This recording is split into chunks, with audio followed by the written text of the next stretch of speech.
네, 시청자 여러분 반갑습니다. 자, 박수호의 이기자 시간이 돌아왔습니다. 자, 오늘 말씀드릴 건 바로 이제 반도체 쪽 시장입니다. 오늘 뭐 삼성전자라든지 SK하이닉스가 엄청난 좀 상승 흐름을 보여주었지 않습니까? 자, 그렇다면 이런 흐름들이 왜 나오고 있고 이런 흐름들에 있어서 우리가 계속해서 좀 관심을 가지면서 대응을 해야 될지 그 부분에 대해서 좀 더 집중적으로 말씀을 좀 드리도록 하겠습니다.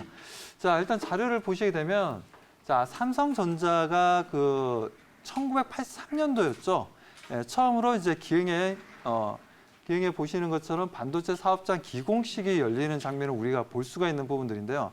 자, 우리나라 같은 경우에는 지금 반도체 역사가 어떻게 보면 일본이라든지 미국보다도 상당히 짧은 기간인데도 불구하고 반도체 시장을 전 세계 반도체 시장을 절반 이상 시장 점유율을 가져가고 있다는 부분들입니다. 그렇기 때문에 이런 부분들 지금 현재 또 우리가 그렇다면 우리가 일본 시장, 일본이 왜 일본 같은 경우에 지금 현재 우리가 반도체 시장이 어떻게 또 1990년대부터 해서 또 2000년도까지 해서 움직임들 좀 잠깐 보게 되면 자, 파란색으로 표시되어 있는 쪽이 보면 이제 도시파를 비롯해서 넥을 비롯해서 히타치, 후지, 미쓰비시 등 관련 이제 반도체 관련 회사들이 보면 10위권 탑10 안에 들어가는 회사가 무려 보시는 것처럼 6개나 됩니다. 회사가 일본 기업들이 이렇게 되었던 일본 기업들이 보게 되면 1995년도 들어서 좀 주춤합니다. 갑자기 인텔이 지금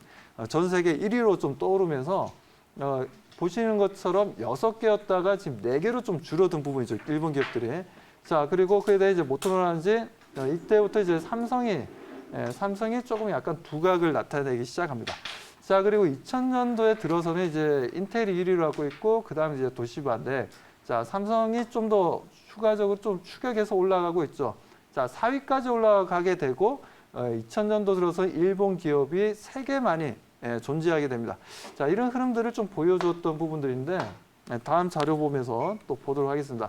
자, 2006년, 2014년 그리고 2015년까지의 움직임 자료인데 자, 반도체 기업들 보게 되면 삼성전자가 2위까지 다시 한번 이제 탈환을 하게 되는 부분들이죠. 탈환하게 되고 일본 기업들도 보게 되면 이제 도시바가 있고 갑자기 레네사스라는 또 일본 기업이 있습니다. 이 부분도 제가 잠시 후에 좀 설명을 좀 드릴 거고요. 자, 넷이라는 회사가 그래서 이제 2006년도까지만 해도 그래도 세 회사가 있었는데 자, 2014년 들어서는 이제 도시바랑 보시는 것처럼 레네사스 같은 경우에도 두 기업만 일본 기업들이 남고 거기다가 이제 한국 아니면 이때부터 이제 SK하이닉스가 좀 두각을 나타내기 시작했죠. 그리고 미국에 있는 마이크론 그리고 퀄컴, 인텔 이렇게 흐름들을 좀 보여주는 부분들인데 일본 기업들이 어떻습니까? 시간이 지나면 지날수록 좀 밀리고 있는 분위기가 연출되고 있고 자, 2015년도 들어서는 좀 보시는 것처럼 도시바가 하나 남고 일본 기업들이 거의 자취를 감추게 됩니다. 자, 이 부분들이 왜 일본 기업들이 이렇게 시간이 지나면 지날수록 도태되었고 그에 대한 엘피다 같은 경우도 최근에 보게 되면 마이크론이 인수를 했던 부분들이었고 자, 아무튼 이런 흐름들이 좀 나와주고 있는데 또 다음 장을 보면서 말씀을 드리도록 하겠습니다. 자, 이 부분들은 일본 반도체의 실패한 원인인데 이 부분들은 좀 제 의견은 아니고 일본에 있는 유명인들이 있습니다. 이런 반도체 산업 관련해서 장인들이 있는데 그분들이 왜 일본이 한국에게 반도체 시장을 빼앗기게 됐는지 그 부분을 세 가지로 요점했습니다.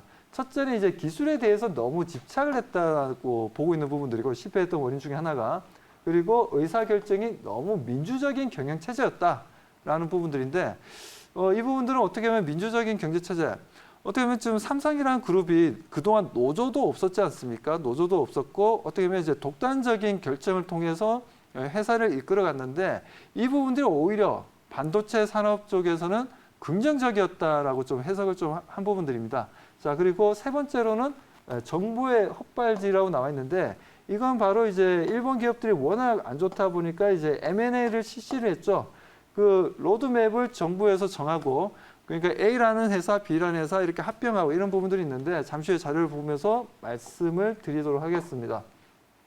자, 그리고 다음 자료를 보게 되면 자, 반도체 제조에 투입되는 마스크 매수인데, 자, 일본 제품들을 보면 A사, B사, C사를 보게 되면 마스크, 포토 마스크가 이제 보시는 것처럼 많이 들어가게 됩니다. 이런 부분들이 있어서 어차피 뭐라 해야 되나요? 반도체 가격이 상당히 좀 높다라는 거죠.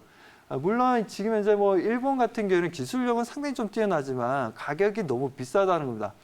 지금 현재 반도체 시장이 크게 상승했던 부분들 중에 판매량이 높았던 부분 중에 하나가 퍼스널 컴퓨터가 이제 보급되면서 좀 더 저렴한 반도체를 요구했던 부분들이 있었습니다. 그런 부분들을 일본 기업들이 충족을 못 시켰다라는 부분들이죠. 가격적인 면에서 상당히 좀 밀렸다는 부분들이고, 어떻게 보면 이제 한국에 있는 기업들 같은 경우에도 마찬가지고, 대만도 마찬가지고, 미국도 마찬가지고, 오히려 퍼스널 컴퓨터에 맞는 좀 저렴한 반도체를 좀 만들어냈던 부분들이고, 그러니까 고객들의 니즈에 대해서 얘기했던 부분들이 오히려 가격적인 경쟁력과 기술적인 흐름들을 좀 가져갔다는 부분들입니다. 이런 부분들에 있어서 일본 기업들이 소위 이제 장인 정신을 발휘해서 좋은 제품을 만들었지만 그 부분들이 공정상이라든가 여러 가지 원가 생산에 있어서 이제 코스트가 너무 높다 보니까 아무래도 한국 기업이라든지 미국 기업이라든지 대만 기업에 비해서는 상당히 좀 코스트상으로도 많이 좀 경쟁력이 좀 떨어지는 부분들이었다는 거죠. 자, 이 부분들이 좀 문제였다라고 좀 일본 쪽에서는 좀 보고 있는 부분들이고, 자, 다음으로 보게 되면 이제 일본 반도체 기업의 구조조정 개념도입니다.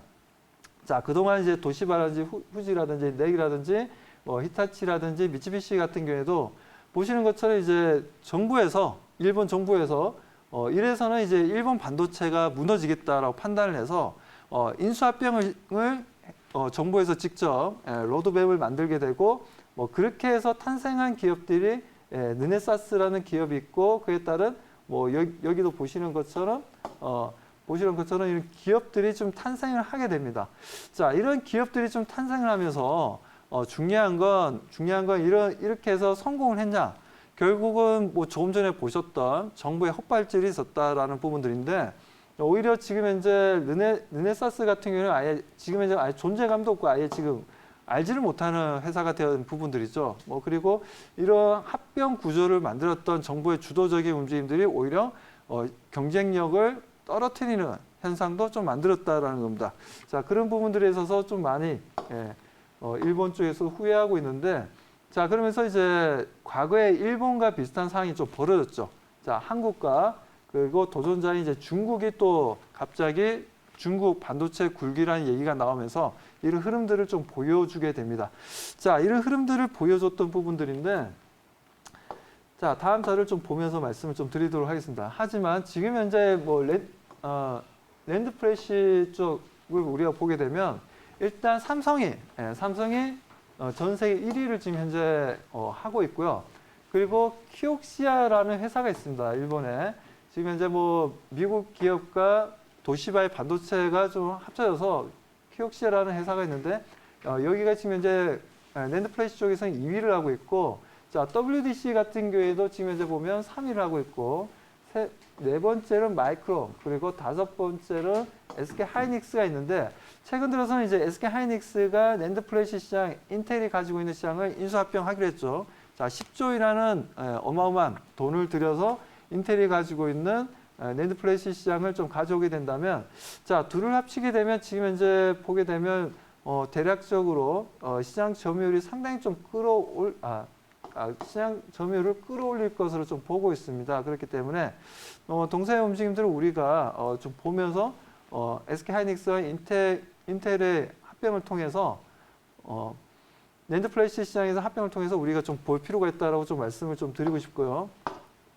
자, 그리고 우리가 다음 자료 보게 되면 이제 D램입니다. 여기서 보시는 것처럼 D램인데, 자, D램 시장에서 지금 현재 삼성, SK 하이닉스가 시장을 과점하고 있다라고 보시면 되고, 자, 세 번째는 이제 미국의 마이크론이라든지 대만의 난야라든지 윈보드 그리고 파워칩 이렇게 있는데, 거의 삼성과 SK 하이닉스가 거의 독점하고 있다라고 보시면 됩니다. 그렇기 때문에 D램 같은 경우에는 상당한 시장 점유율을 좀 보여주고 있다는 거죠.